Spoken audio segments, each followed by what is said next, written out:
অনেকের স্ত্রী অবাধ্য আছে, তাকে জ্বালা যন্ত্রণা দেয়। সহ্য যদি করে চলতে পারেন, আপনার এই সহ্য করার কারণে আল্লাহ আর একটা সুখ, আর একটা নিয়ামত আপনার জন্য বরাদ্দ রেখেছেন। যাদের স্ত্রী অবাধ্য, কথা শুনতে চায় না, খালি স্বামীকে কষ্ট দেয় কারণে অকারণে, যদি ধৈর্য ধারণ করে চলতে পারেন, আলাদা একটা নিয়ামত আপনার জন্য আল্লাহ রেডি করে রাখবে। যেটা যার বউ ভালো তাকে আল্লাহ ওটা দেবে না, কারণ আপনি তো সহ্য করে আছেন। বাঘের পিঠের উপরে খড়ি বা লাকড়ি যাই বলেন, কাঠ বোঝাই করে দিয়ে সাপ একটা হাতে নিয়ে চাবুক হিসাবে ব্যবহার করে আসতেছে বাড়ির দিকে। আমি একটা ঘটনা পড়েছিলাম কিতাবে, একজন আল্লাহর বুজুর্গ বান্দা, লোকজন তার কাছে মরিদ হওয়ার জন্য, শিক্ষা নেওয়ার জন্য আসে বিভিন্ন দূর থেকে। একজন এসেছে, ডাক দিয়ে বলেছে যে আপনার স্বামী কোথায়, যে অমুক কোথায়। এমন গালি দিয়েছে মহিলা, বলছে আল্লাহ আমি আসলাম আল্লাহর বুজুর্গ বান্দা মনে করি।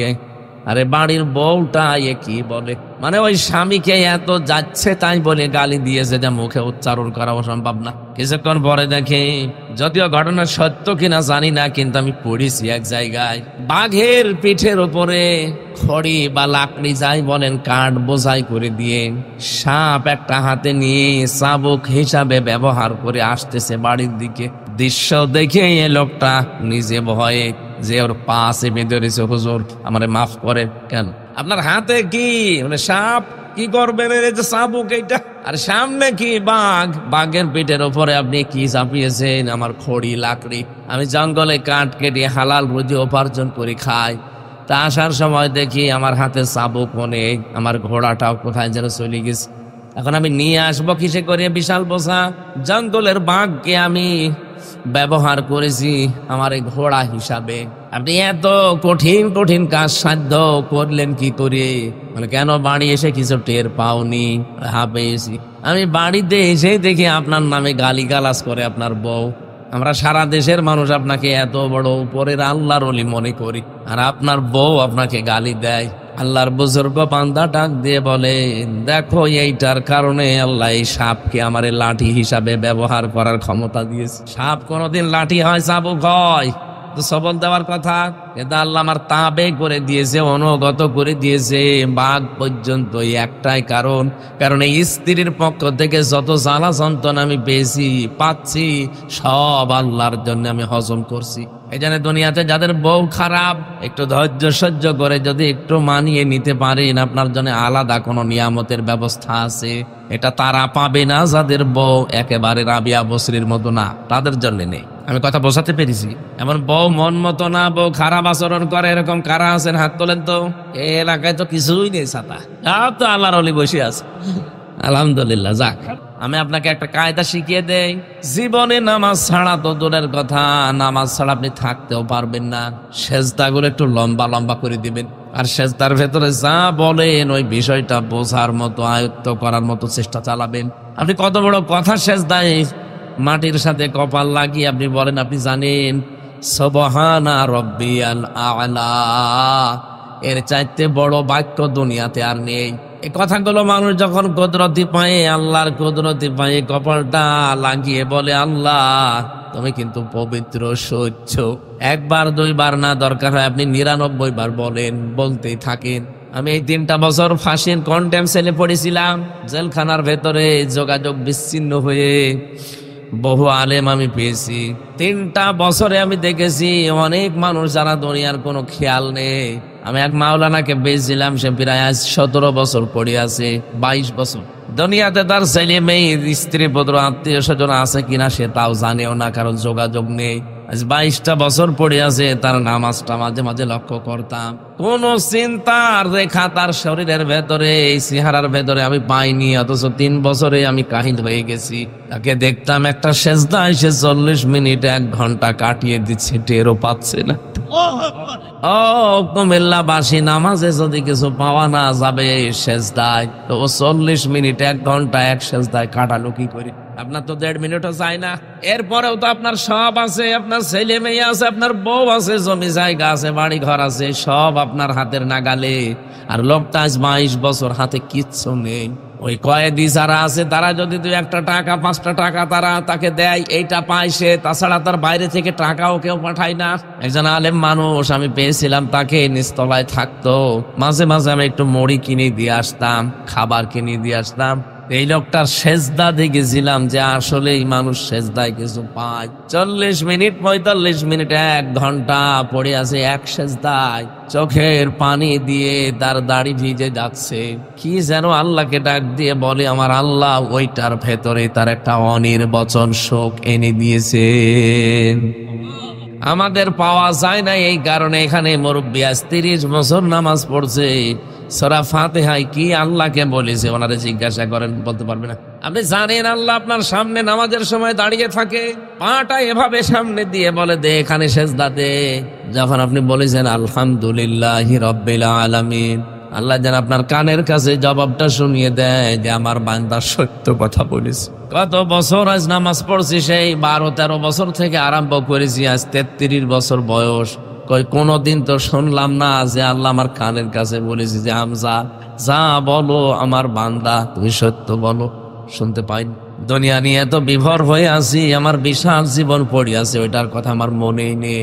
কোরআনে কারীম জানিয়েছে আল্লাহকুমুত তাকাসুরু হাত্তা যুরতুমুল মাকাবির। বেশি বেশি পাওয়ার জন্য দুনিয়ার সব মানুষেরা ব্যতিব্যস্ত হয়ে আছে, মহাচ্ছন্ন হয়ে গেছে। যতক্ষণ কবরের মাটি না পাবে ততক্ষণের এই আশা ফোরাবে না। মানুষ যত বুড়ো হয় 2টা জিনিস বাড়ে, একটা বেঁচে থাকার আকাঙ্ক্ষা বাড়ে যে আরো বেশি দিন বেঁচে থাকবো, 2 নম্বরে সম্পদ আদি সন্তান আদি এগুলোর আসক্তি বাড়ে যে আরো হোক। কথা বোঝে? মানুষ বৃদ্ধ হয়ে গেলে তার শরীর হয়তো দুর্বল হয়, কিন্তু 2টা জিনিস যৌবন পায়, তার আশা যে আরো বেশি দিন বাঁচবো, আরো বেশি দিন দুনিয়ায় থাকবো, এটা আরো শক্তিশালী হয়। 2 নম্বরে আরো বেশি বেশি পাবো, আরো বেশি বেশি হবে, এইটা তার আরো বেশি শক্তিশালী হয়। তখন আসল যেটা ওইটা দুর্বল হয়ে যায়। আপনি যেটার জন্য বেঁচে থাকবেন আপনার শরীর সেটাই তো দুর্বল হয়ে যাচ্ছে, কিন্তু আশা আর আকাঙ্ক্ষাটা দুর্বল হয় না, ওটা দিন দিন শক্তিশালী হতে থাকে। বিশ্বনবী জানিয়েছেন এই শক্তিশালী বিষয়টাকে দুর্বল করার জন্য 2টা ঔষধ আল্লাহ পাঠিয়েছেন। একটা কোরআনে কারীমকে পড়া, বুঝে বুঝে পড়া, আর 2 নম্বরে মরণের স্মরণ করা। আল্লাহ এই ঔষধগুলো যেন আমাদের কাজে লাগানোর তৌফিক দেন, বলেন আমিন। তাহলে নামাজের ভেতরে নবীজি বললেন আমার কাছে ভালো লাগে, এমনি না, তিনি নামাজ পড়তে পড়তে পা ফুলে ফেটে যেত। আর আমাদের পা ফোলা না, 1.5-2 মিনিটের বেশি আমাদের নামাজের সময় যায় না। বাংলার মানুষেরা নামাজে অনেক শান্তি আছে, যার যত মন পরিষ্কার হবে তার নামাজ তত আনন্দ লাগবে। আমাদের আনন্দ লাগে না, কারণ আমাদের মন তো কালিমা দিয়ে ভরা। 2 নম্বরে নবীর কাছে সুগন্ধি ভালো লাগতো, আমাদের কাছে সুগন্ধি ভালো লাগে, তবে তার চাইতে বেশি দুর্গন্ধ ভালো লাগে। বিড়ি কি সুগন্ধ না দুর্গন্ধ? দুর্গন্ধ। যারা বিড়ি খায় ওদের জামা নাড়া দেবেন তাও দুর্গন্ধ বের হবে, অথচ সুন্দর করে খায়, এটা আবার পায়খানা বসে খায় অনেকে। মানুষ এত নিচে নামে কি করে? পৃথিবীর একটাই খাবার আছে যার শরীরের উপরে লেখা থাকে যে আমাকে খাবেন না, খেলে ক্যান্সার হবে, লেখা থাকে না? এর বড় মানুষ ওইটা কিনে খায়, এটাও টাকা দিয়ে। এমন কেন বিস্কিট আছে যে বিস্কিটে লেখা আছে আমাকে খাবেন না, খেলেই ক্যান্সার হবে। যদি ওইরকম লেখা থাকে মানুষজন দোকানদারকে পিটাবে, বলবে তোর বিস্কুট তুই খা। অথচ কত দোকানে বিড়ি সিগারেট পড়ে আছে, টাকা দিয়ে কিনে খাচ্ছে, উপরে লিখে দিয়েছে প্যাকেটের গায়ে এটা খেলে ক্যান্সার হয়। এটা ছেড়ে দেন ভাই, এটা বদ অভ্যাস। হারাম আপনাকে আমি সরাসরি বলছি না, কিন্তু এটা বদ অভ্যাস। মানুষের শরীর গন্ধ হয়ে যায়, যে মুখ গন্ধ হয়ে যায় ওই দুর্গন্ধ মুখ নিয়ে কোরআন পড়া যায় না, না। সুতরাং এটা ছেড়ে দেবে। 3 নম্বরে নবীজি জানিয়েছিলেন আমার কাছে আমার স্ত্রী খুব ভালো লাগে, আমার স্ত্রী জাওজাতি, আমার স্ত্রী। আমাদের কাছে স্ত্রী ভালো লাগে, তবে নিজেরটা বাদ দিয়ে অন্যেরটা। কি আমি বেশি বললাম? কত মানুষ এখানেও বসে আছে, নামাজও পড়ে, তাহাজ্জুদও পড়ে, এদিকে পরকীয়া প্রেম চালিয়ে যাচ্ছে। হয়তো নিজের ভাবির সাথে লাইন আছে, প্রতিবেশীর স্ত্রীর সাথে লাইন আছে, অথবা বিবাহিত কোন মহিলার সাথে লাইন করে উনি 180 মাইল বেগে চালাচ্ছে। আবার সামনে আসতে যে 14 ফেব্রুয়ারি, এটা বিশ্ব বেহায়া দিবস। কত মানুষ টাকা জোগাড় করছে যে ওই দিন বিভিন্ন মানুষকে ফুল কিনে দেবে। এটা তো সওয়াব হবে নাকি? আল্লাহ এই জাতিকে হেফাজত করুন। আমি নারীর প্রতি আসক্তি শুধু আজকের এই দিন থেকে না, দুনিয়া যেদিন তৈরি করেন আল্লাহ ওই দিনই ঢুকিয়েছেন। আরে ভাই, আল্লাহ ঢুকিয়েছেন এই কারণে, এটা একটা পরীক্ষার বস্তু। যদি আসক্তি না থাকতো তাহলে আল্লাহ প্রথমেই নারীর নাম দিতেন না। হযরতে আদম নবী উদাস হয়ে ঘুরছিলেন জান্নাতে, কোন নিয়ামত অভাব আছে না, চাওয়ার আগে তো তিনি পেয়ে যেতেন। ওয়ালাকুম ফিহা মা তাশতাহি আনফুসুকুম ওয়ালাকুম ফিহা মা তাদউন। রাব্বুল আলামিন বলেন, জান্নাত এমন ভাবে বানিয়েছি চাওয়ার আগে জিনিস পাওয়া যায়। এরপরও হযরতে আদম উদাস, আল্লাহ পাক তাকে নিদ্রা দিলেন, ঘুম দিয়ে দিলেন, তিনি ঘুমিয়ে পড়লেন। বাম পাজরের হাড় থেকে বের করে একজন সুন্দরী মেয়েকে বানিয়ে তার মাথার কাছে রাখলেন। হযরত আদম ঘুম থেকে উঠেই বললেন, মা আনতি, কি আপনি? কে আপনি বলেননি, বলেছেন কি আপনি, কারণ এখানে তো এরকম কোন জিনিস কোনদিন দেখেনি। আপনি কি জিনিস? হযরত আদম নবীর স্ত্রী হাওয়া আলাইহিস সালাম, আমাদের আদি মাতা, তিনি বলেছিলেন আমি একজন নারী। কি কাজ আপনার? মেয়েটা জবাব দিয়েছে, লিতাসকুনু ইলাইহা, আমি আপনার সাথে বাস করতে চাই। হযরত আদম আলাইহিস সালাম হাওয়ার দিকে এবার তাকিয়ে বলছেন, আমি রাজি আছি। কারণ হাওয়া আলাইহিস সালামকে আল্লাহ এত সুন্দর করে বানিয়েছেন, তামাম দুনিয়াতে এত সুন্দরী মানুষ আর পাঠাবেন না। মুখের এই কাটিংটা আল্লাহ নিজের হাতে সর্বপ্রথম বানানো। আদম আলাইহিস সালামের বডিটা তো আল্লাহ ফেরেশতাদেরকে দিয়ে বানিয়েছে, শুধু এই মুখের এই স্ট্রাকচারটা আল্লাহ নিজের হাতে বানিয়েছে। এই জন্য আদম নবীও সুন্দর ছিল, কিন্তু আল্লাহ নিজের থেকে যেহেতু হাড়টা বের করে নিয়েছেন আর নিজের হাতে এই চেহারাটা নিজে বানিয়েছেন, আল্লাহ নিজে হাত দিয়ে কি সুন্দর করে বানাতে পারে আপনার মাথায় ধরবে না? পৃথিবীতে যারা বিশ্ব সুন্দরী তাদের দিকে তাকিয়ে অনেকে হা করে থাকে, তাহলে হযরত হাওয়া আলাইহিস সালাম বিশ্ব সুন্দরীর চাইতে শত গুণে সুন্দরী ছিলেন। কি বানিয়েছিলেন আল্লাহ তাকে বলেন তো। হযরত আদম দেখার পরে তিনি বলছেন, আমি রাজি আছি আপনার সাথে থাকতে। আল্লাহ বলেন, না, রাজি থাকলে হবে না, বিয়ে করা লাগবে। তার মানে এখান থেকে মাসলা বের হয়, একজন নারী একজন পুরুষ এক জায়গায় থাকতে হলে শর্ত কি? আরো জোরে, বিয়ে ছাড়া যারা থাকে এটাও তো বৈধ। কত মানুষ কিছু মনেই করে না, অন্যের বউ নিয়ে রাত কাটাচ্ছে, হোটেলে চলে যে অন্যের পরকীয়া স্ত্রী নিয়ে। যদিও এখন আপনার গ্রাম অঞ্চল আপনারা টের পাচ্ছেন, এটা শহরে আছে। কত মানুষের বাড়ি থেকে ওর বাড়ি যে কেউ জানে না, শুধু আল্লাহ ছাড়া। ও আল্লাহর নামে কাজ চালিয়ে চলে যাচ্ছে। ওর স্বামী আজ 8 বছর বিদেশে আছে, সে কিছু জানেই না। সম্মানিত মা বোনেরা, আমাদের এখনই সাবধান হওয়া লাগবে, দুনিয়ায় সব না, সামনে কিন্তু বিশাল একটা জীবন পড়ে আছে। যদি ওটা বিশ্বাস হয় আপনার 100 ভাগ, তাহলে আপনি নিজেকে কন্ট্রোল করতে পারবেন যে না, এইটা শেষ না, আমার জন্য আর একটা জীবন পড়ে আছে। হযরতে আদম বলেন, আমি রাজি আছি বিয়ে করতে। আল্লাহ বলেন, বিয়ে করতে হলে দেন মোহর দেওয়া লাগে। কোথায় পাবো? নবী মুহাম্মদ রাসূলুল্লাহর নামে 10 বার দরুদ পড়ে তিনি কিন্তু বিয়ে করেছিলেন। বিয়ে শেষ করেননি। আল্লাহ বলেন, বউ নিয়ে যাও, এবার চলে যাও বাড়িতে। আদম নবীর বাড়ি জান্নাত। আদমের বাড়ি কোনটা? জান্নাত। আমাদের বাবা যেহেতু আদমের জন্য আমাদের বাবার বাড়ি কোনটা? জান্নাত। আরো জোরে বলেন। এখান থেকে প্রমাণ দিয়েছে মুফাসসিরিন ইকরাম, বিয়ে করে বউ নিয়ে বাবার বাড়ি যাওয়া লাগবে। অথচ কত আল্লাহর ওলি আছে বিয়ে করে ঘর জামাই থাকে, নাকি লেখাই নেই? জি। আপনি আমার ঘর জামাই না তো? হ্যাঁ, ঠিক আছে। বহু মানুষকে আমরা দেখি বিয়ে করে বউ নিয়ে যাবে বাবার বাড়ি, না, ও নিজে সহ থেকে যাচ্ছে।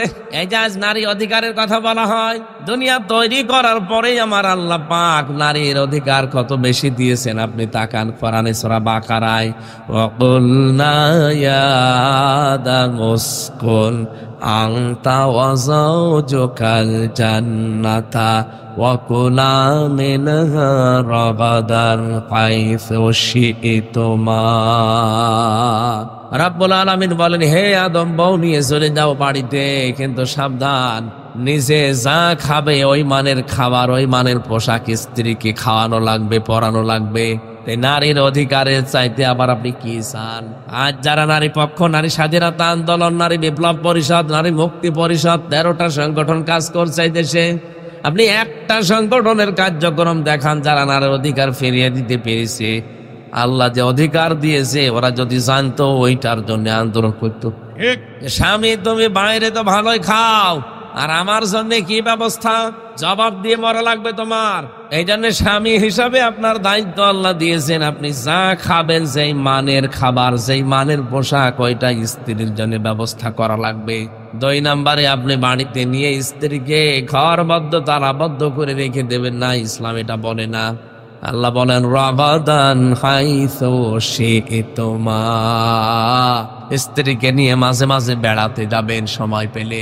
আজ বাংলাদেশে অনেক মানুষ ইসলামের এই উত্থান দেখার পরে, বিশেষ করে নাস্তিক আর মোরতাদ আর মুনাফিকরা পাগল হয়ে গেছে। ওরা এখন নারীদেরকে বলতে চায় যে না, ইসলাম আসলে তোমরা কিন্তু ঘরবদ্ধ হয়ে যাবে। কথা বলছে না কেন? তোমাদের অধিকার পাওয়া যাবে না, তোমরা মন মতো কাজ করতে পারবে না, তোমাদেরকে বোরকার ভেতরে ঢেকে রাখবে। কে বলেছে আপনাকে? রাগাদান হাইসু শি'তুমা, বউ নিয়ে মাঝে মাঝে বেড়ানো যাওয়া লাগবে, যেখানে ইচ্ছা যাবে, যা ইচ্ছা করবে, কোনো অসুবিধা নেই। কিন্তু ওয়ালা তাকরাবা হাদিহিস শাজারা, ওই গাছের কাছে যাওয়া যাবে না যেটা নিষিদ্ধ গাছ। এটা নয় জান্নাতে ছিল, বাংলাদেশে নিষিদ্ধ গাছ নেই। কি বড়া গাছ নিষিদ্ধ কাজ হচ্ছে, নিষিদ্ধ গাছ বাংলাদেশে হচ্ছে। আল্লাহর 500টা বিধান আছে কোরআনে, এগুলো সব নিষিদ্ধ। এই জায়গায় যাওয়া যাবে না। আপনি বউ নিয়ে এমন জায়গায় যাবেন যেখানে গেলে নিজেরও পর্দা থাকে না, বড় পর্দা থাকে না, এরকম জায়গায় যাওয়া যাবে না। এর নাম গাছ। কথা বোঝাননি?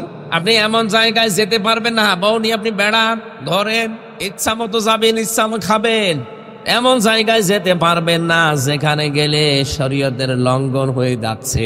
সেটা যদি আপনার ভাইয়ের মেয়ের বিয়ে হয়, তাও সেখানে যেতে পারবেন না। কারণ দুনিয়াতে লা তাআতা লি মাখলুকিন ইল্লা বিমাসিয়াতিল খালিক, পৃথিবীতে আল্লাহ রাসূলের অবাধ্যতা করে দুনিয়ার কারো মন জয় করার দরকার নেই। আপনার ভাইয়ের বিয়েতে চলছে হলুদ মাখামাখি, আপনার ভাইয়ের মেয়ের বিয়েতে চলছে এমন এমন অশ্লীলতা যেখানে শয়তানও হার মানে। আপনি এখন বলেন যে না, না গেলে ভাইয়ের মন খারাপ হবে। হোক, আপনার ভাইয়ের মন বড় না আল্লাহ বড়?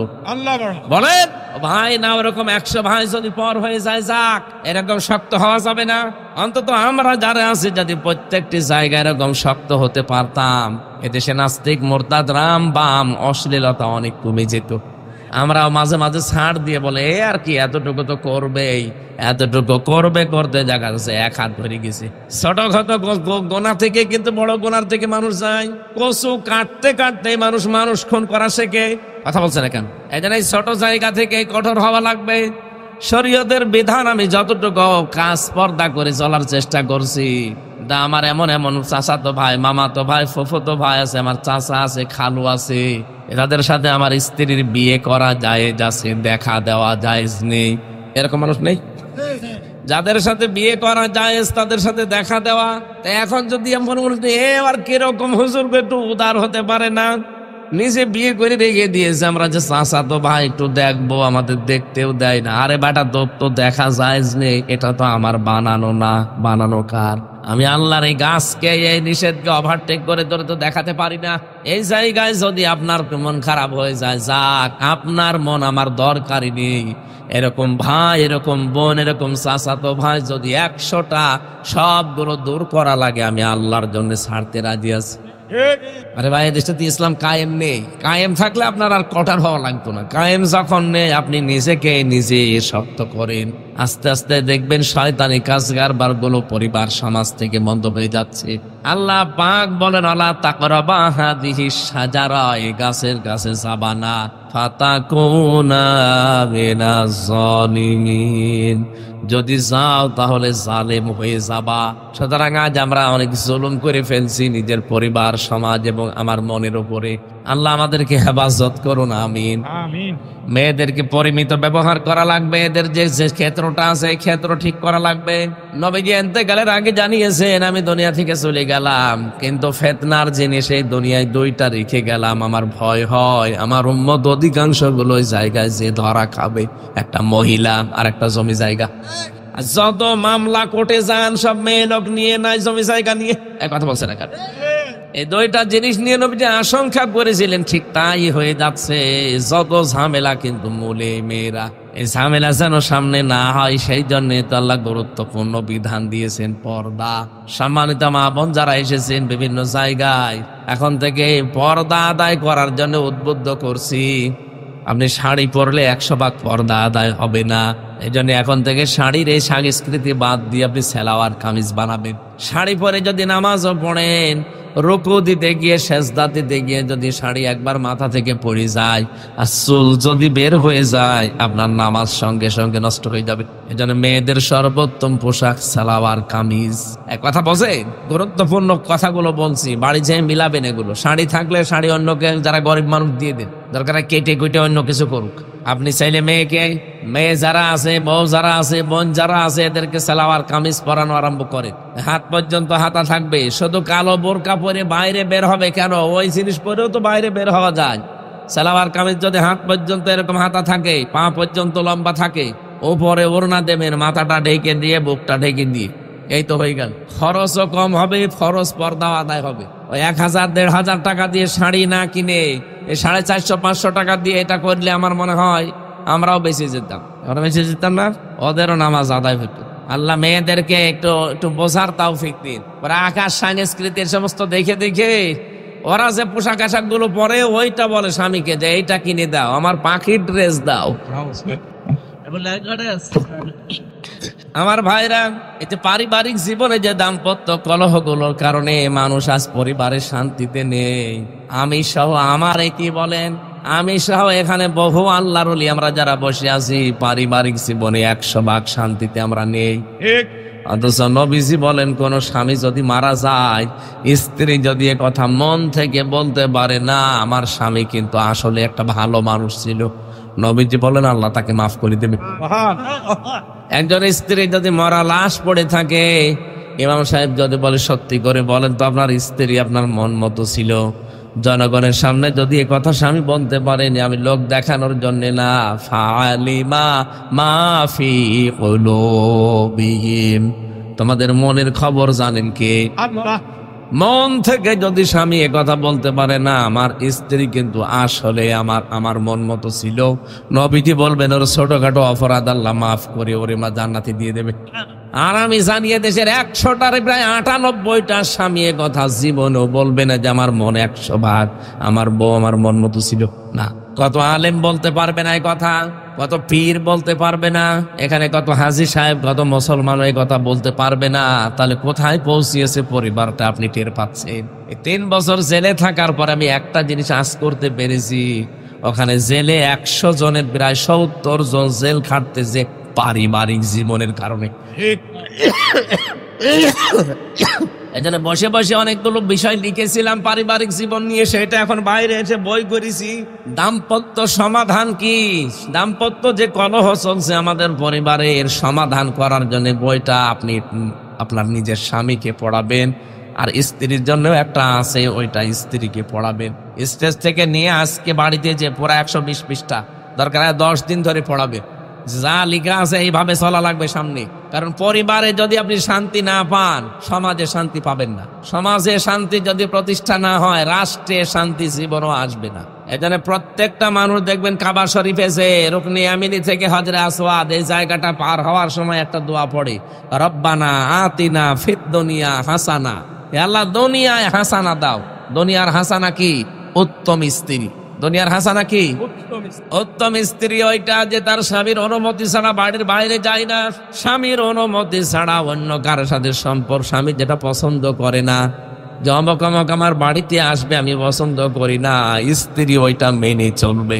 পাশের বাড়ির সলিমত দিয়ে আমার বাড়িতে আসুক আমি চাই না, অথচ স্ত্রী গোপনে তাকে নিয়ে আসে, কথা বলে, সম্পর্ক তার সাথে আসে। এরকম পরিবার নেই, ওটা উত্তম না। ওটা নামাজ পড়তে পারে, রোজা রাখতে পারে, কালো বোরকা পড়তে পারে, ও উত্তম স্ত্রী হতে পারেনি।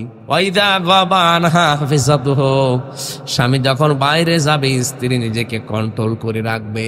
অত আলা দিন, স্বামী যখন দিনের কাজে থাকবে, মানবতার কাজে থাকবে, স্ত্রীর উচিত হচ্ছে ওই স্বামীকে পেছন দরজা দিয়ে সাপোর্ট দেওয়া, সময় দেওয়া, উদ্বুদ্ধ করা।